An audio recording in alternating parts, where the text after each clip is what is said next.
కష్టాలన్నీ ఆడవాళ్ళకే, మగవాళ్ళకి ఏ కష్టము ఉండదు, హ్యాపీగా ఉంటారు అని ఏదో ఒక టైంలో అనుకునే ఉంటాం కదా ప్రతి ఒక్కరిని. కానీ నిజమైన కష్టం అంటే మగవాళ్ళకేనండి. మనకు ఏదైనా ప్రాబ్లం వచ్చినా, బాధేసినా కనీసం మనం ఎవరితో ఒకరితో షేర్ చేసుకుంటాం. కానీ వాళ్ళకి ఆ అవకాశం కూడా ఉండదు. ఎందుకంటే వాళ్ళు ఎవరితోనైనా చెప్తే నాతో పాటు నా ఫ్యామిలీ కూడా ఎక్కడ చులకనగా చూస్తారో అని చెప్పి బయట కూడా ఎక్కడ వాళ్ళు చెప్పుకోరు.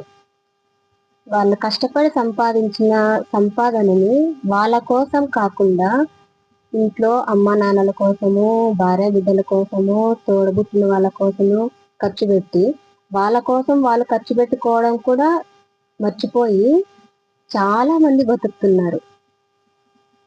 అది ఒక తండ్రి కావచ్చు, ఒక భర్త కావచ్చు, ఒక అన్న కావచ్చు, ఒక తమ్ముడు కావచ్చు, బాబాయ్ కావచ్చు, ఇలా ఎవరైనా కావచ్చు. ఇలాంటి వాళ్ళకేంటంటే ఎన్నైనా ప్రాబ్లమ్స్ రానియండి, వాళ్ళ ఫ్యామిలీ కోసమే కష్టపడతారు. వాళ్ళు కష్టపడిన ప్రతి ఒక్క రూపాయి కూడా ఫ్యామిలీ కోసమే ఖర్చు పెడతారు.